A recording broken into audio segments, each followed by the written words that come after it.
You either have diabetes or has somebody in your family that has diabetes.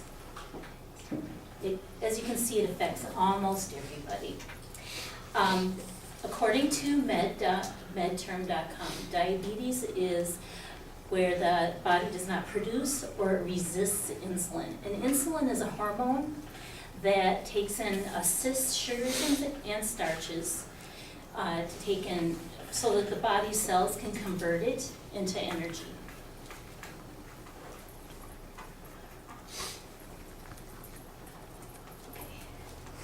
Now there's three types of it. Okay, whoops, missed one. Okay. The American Diabetes Association came up with last year statistics on diabetes. And I won't read all of this part of it, you can read that yourself. But the first one actually is when you point 18.8, that's 2% of the population that are diagnosed at this time. It's a lot of people. Then the people that are undiagnosed, that's 6%. This is 2% of the population. And people that are pre-diabetic is 25% of the population. That's a lot of people. I'm going to tell you about the types, the symptoms, the risks, and what the treatments are of it. I'm going to hit on all those subjects. I'm not going to go into depth on them for you. So the first type that you hear called juvenile diabetes, really what that is, that's where your pancreas doesn't take and produce enough insulin, and your immune system attacks your pancreas, so that's why it doesn't produce enough.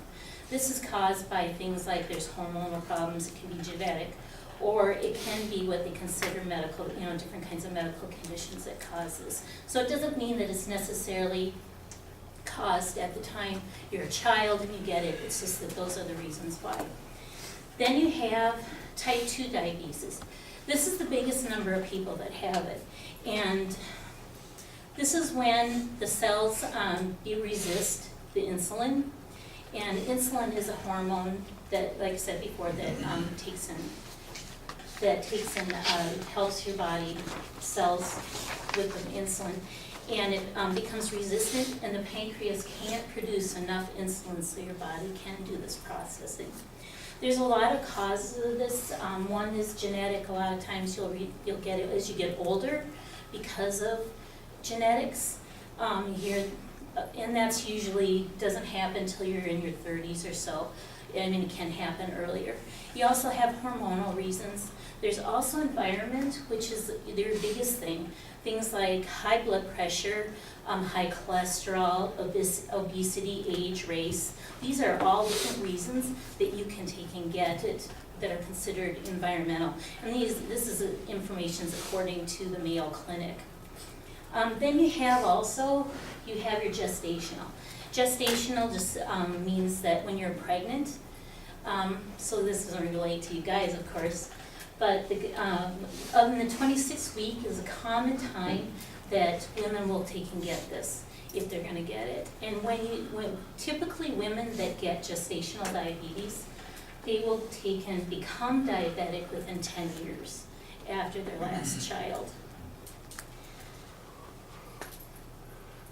So we have a lot of symptoms, and some of these can be categorized together because typically increased thirst, increased urination because you're drinking a lot more, increased hunger, increased fatigue they're kind of together. And the reason why is because your body, since it's not taking in it's not breaking down these sugars, and it's trying to get rid of these excess. You drink a lot more, your kidneys quit working properly, so you go to the bathroom more, that kind of thing. And the unexpected weight loss is kind of a strange thing, but because your body's not using the sugars, then it can't take in. A lot of people lose weight.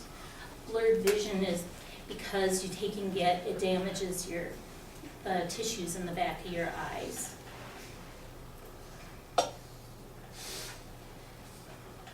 We have the complications. This is where it gets personal for me, because I have diabetes, and I was gestational, and then after my last child, it was within 10 years that I became diabetic, and so I am a type 2 diabetic.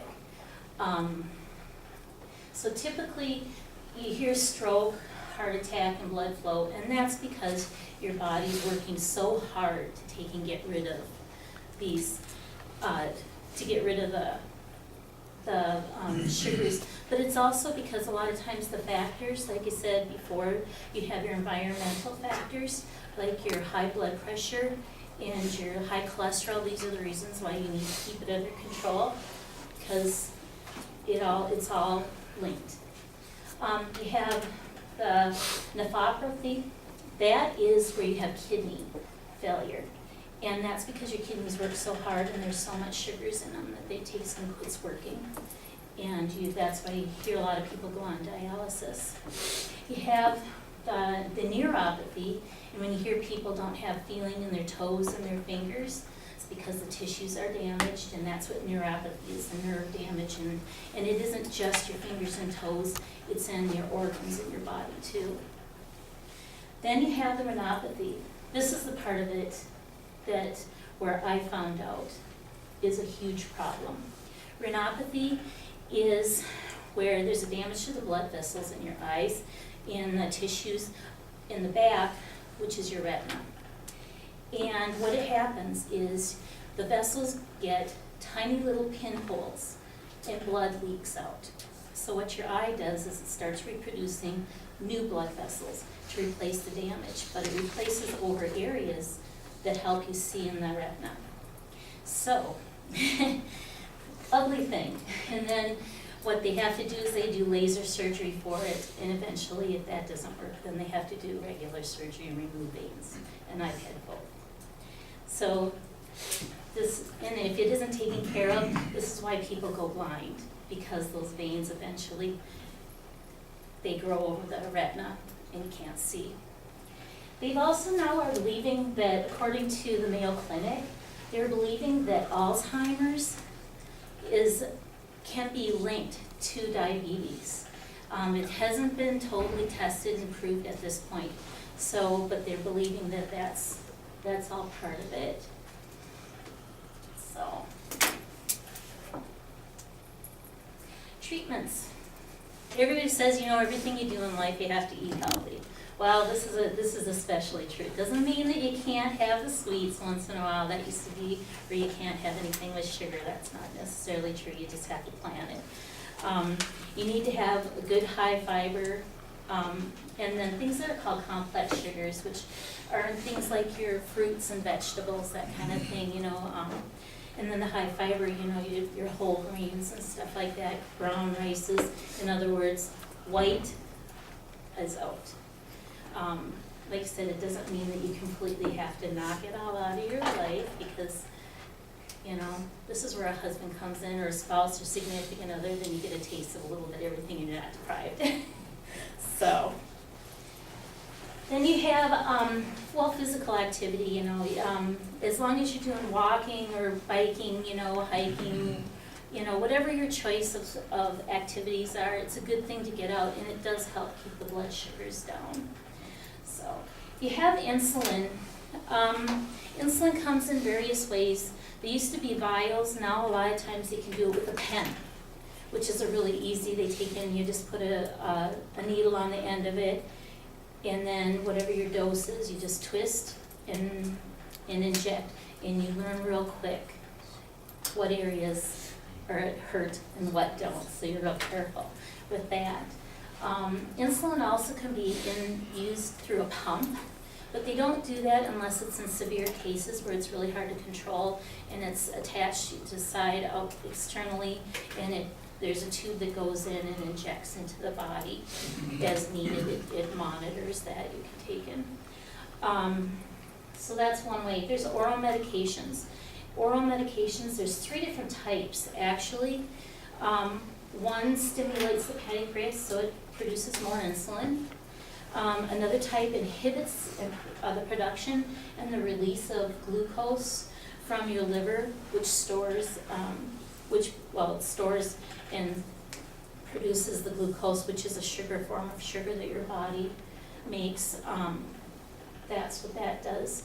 Then you have another form that blocks the enzymes in the stomach from converting carbohydrates, which is potatoes, any kind of rice, breads, you know, anything like that, converts it from making sugars, so then it just goes out of your system. So those are the types of oral medications that are outside there, and it's not, they can't just do a test to figure out what you're gonna do, they have to take and play, because there's nothing there right now to figure that out.